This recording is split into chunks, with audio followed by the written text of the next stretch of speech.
Sagot ni Bongbong sa lahat ng mga paratang ni Zaldico.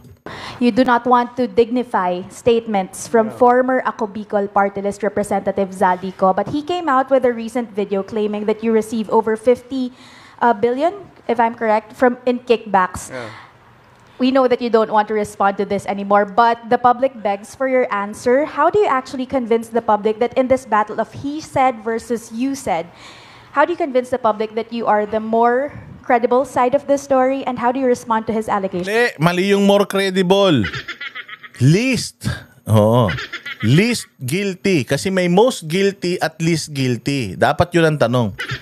Oh, how can you make people believe that you are the least guilty in this corruption? Dapat yun ang tanong, hindi most credible. Walang kredibilidad dyan. An addict doesn't have credibility. Oo, ang isang addict na pinaparatangan mo na addict, hanggat hindi niya pinatutunayan na hindi siya addict, ay addict. Oo. Oh, because sabi nga nila, silence means yes. Oo, not answering or not dignifying the issue with an answer is a sign of guilt. It's like, sabi nga nila yung hindi mo pagsagot, pag-iwas mo sa issue is like taking flight. Oo, because sabi nga nila, flight is a sign of guilt. Yung pag-iwas, yung hindi pagpansin, it's a sign of guilt. Directly. Well, look at the quality of the statements. Alam mo, Well, look at the quality of the... Puta, lasing ka ba? Tangina, nung oras pa lang yan, para kang lasing. When you address it, puta na, you also represent the military. Kailangan naman medyo malamilitar ka. Well, to parang kala mo, uminom ng Combantrin at saka ng Robitussin ng magkasabay eh. mahaba nang naging mga usapan natin tungkol sa fake news. Anyone can go online and make all kinds of claims. And Kita niyo siya, gumagano, nagsusway. Oh, yan yung mga sign na hindi ka nagsasabi ng totoo. Sign yan na wala kang kredibilidad. Sign yan na mabantot ka. At marami kang itinatago. Ito yung mga ganyan-ganyan. Puta na, pwede ba tahimik ka lang, ganun ka lang? Para kang baliw eh. Di ba? Yan yung mga tinitingnan ng mga psychiatrist eh. Yung mga gestures, mga ganon. Yung tingin ka sa kaliwa, tingin ka sa kanan. Makikita niyo siya, ang likot-likot. Ibig sabihin, hindi nagsasabi ng totoo yan. say all kinds of things. Anxiety yan. Signs of anxiety yung ganyan. Yung bravado, siga, tapos iwas ng iwas. Sign yan na talagang putsang ina. Alam niya na hindi na naniniwala ang tao sa kanya. Paulit-ulit. But there's... well, look at the quality of the statements. Alam mo, mahaba nang naging mga usapan natin tungkol sa fake news. Anyone can go online and make all kinds of claims and say all kinds of things. Paulit-ulit. But there's... it means nothing. For it to mean something, umuwi siya rito. Harapin niya yung mga kaso niya. Para mapapatay mo. Para mapatahimik nyo na ng tuluyan. Wala na magsumbong sa inyo. Hindi ba? Ito kasi yan. Kailangan kapag may akusasyon sa'yo, dapat patunayan mo na wala kang kasalanan because public office is public trust. Natatandaan ninyo, si Pangulong Duterte, nakikita kasi nila si Pangulong Duterte medyo mahina na. Nakikita nila na parang lulugo-lugo na. By the end of or half of his parang pamumuno sa Pilipinas, yung mga dilawan is requiring for him to provide a medical abstract saying na he still has the capacity to lead the country. Nakita nila na parang babagsak na parang hindi inaalalayan na. So kaya pa bang mag-lead ng country niyan? 'Di ba yung mga dilawan nagre-request dati kay Pangulong Duterte na maglabas ka ng medical certificate na fit ka pa mga mamuno gano'n kasi nga ang Vice President nun si Leni. Ba't ngayon hindi sila nananawagan na itong si Pangulong Marcos maglabas ng drug test kasi kapag ka-addict ka, yun talaga hindi ka dapat humahawak ng desisyon, hindi ka dapat nagdedesisyon para sa isang bansa. Bakit hindi sila nagre-require na kailangan mag-drug test ito si Bongbong to prove na nasa matinong pag-iisip, wala siya sa impluwensya ng talampunay. Oo, kapag siya ay nagdidesisyon para sa Pilipinas. Ba't ngayon walang ganun? Ba't nung kay Pangulong Duterte meron panawagan na ngayon? Ba't ngayon wala? Kung meron siyang gusto sabihin, sabihin niya. Malalaman naman ng tao yan eh. Patunayan. But come home. Come home. Ba't ka nagtatago sa malayo? Natural. Nagtatago sa malayo. Putay, presidente kayo. Mamamatay tao kayo eh.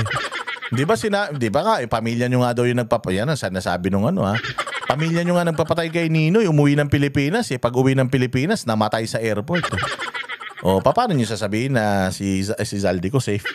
Sa laki ng pera pinag-uusapan dito, sa laki ng mga isinusumbong niya, isinisiwalat niya eh. Talagang buhay ang kapalit niyan. Ako, hindi ako nagtatago eh. Kung meron kang akusasyon ng... Kapal lang mukha mo nga kasi. Kahit nga ngiwi ka ng ngiwi sa hindi ka nga nagpapadrug test. Kahit gusto nga ng tao, padrug test. Kapal lang mukha mo, hindi ka talaga magtatago. Pero sigurado ako, sir, pagtapos ng termino mo, magtatago ka na. Sigurado ako niyan. O kasi ngayon, hindi ka pa nagtatago kasi sa'yo pa lahat. Sa'yo militar, sa'yo pulis. Kaya hindi ka pa nagtatago. Marami nagtatanggol pa sa'yo. Hindi ka pa nagtatago. Pero maniwala kayo, pagtapos nito, 2028, putang ina, baka tumagal na 1 linggo sa Pilipinas to, lumayas to rito. Oo, maniwala kayo. Sa akin, andito ako. Gawin niyo ang pareho. At para patas lang naman. Hindi pwedeng patas. Mag-resign ka, Bongbong. Mag-resign ka, tapos harapin mo yung mga sumbong ni Zaldico. Palagay ko yun patas. Parehas na kayong resigned. Pero kung presidente ka, ikaw ang may hawak ng pulis, sundalo. Ikaw ang may hawak ng lahat ng ahensya ng gobyerno, tapos di umanong naiimpluwensyahan mo pa yung mga korte. Dahil sa dami ng perang pinaiikot ninyo, hindi patas yun, sir. Lugi si Zaldico dun. Pinris nyo pa yung mga assets niya. Lugi siya. Wala siyang pangtustos. Ikaw, nasa iyo lahat ng means. Kaya ang tapang-tapang mo. Bumaba ka sa pwesto. Ganito gawin natin, Zaldi, para mapatunayan natin na totoo yung mga pinagsasasabi mo. Magre-resign ako ngayon. O kaya magli-leave of absence ako ngayon. Hindi na, magre-resign na ako para talagang labanan natin yung isa't isa. Umuwi ka dito, magre-resign ako, tapos labanan natin sa korte. Kung talagang kurakot ako o hindi. Kung totoo yung sinasabi mo. Pero, paano magiging patas na si Zaldico isang normal na Pilipino na lang na naglalabas ng mga baho ninyo, tapos kayo, mga nakaupo, nasa kapangyarihan? Anong patas dun? Putangina, wala ka talagang utak. Bobo ka talaga. Kailanman hindi magiging patas yung dalawang kamay, pati paa, ginagamit mo sa rambulan, tapos yung kalaban mo nakatali yung kamay. Nakatali yung kamay, nakatali yung paa, tas nakahiga pa. Hindi patas yun, sir. Magiging patas lang yan pag wala ka na sa kapangyarihan, pag wala ka ng impluwensya sa mga ahensya ng gobyerno, tsaka sa mga supposedly mga alagad ng batas. Pag wala ka ng impluwensya, yan, patas na yan. Pwede na kayong maglaban. But now, pauuwiin mo siya, presidente ka. Ginagamit nyo nga whole of the nation approach na naman nga kayo para mapauwi siya eh. Ginagamit nyo na naman lahat ng ahensya ng gobyerno para mapauwi siya. Paano patas dun? Ikaw nga isang drug test, wala kang magawa eh. Paano magiging patas yun? Sos! Wala na ito. Style mo, bulok, bongbong. Kami ang boses ng masa, hindi natatakot. Katotohanan lang, di kami nalulunod. Walang bahid ng sismis, lahat ay totoo. Kahit sino ka pa, pag mali ka babanatan ka. Walang pinipili kulay, wala kaming kinikilingan. Basta para sa bayan, kami lalaban. Pagdama palakpakan, pag mali banatan. Di matitinag, di matatakot, para sa bayan tuloy ang sigaw. Sa harap ng kamera, walang halong takot. Mga baluktot, lahat kayo'y tutumba. Ang hustisya at totoo,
up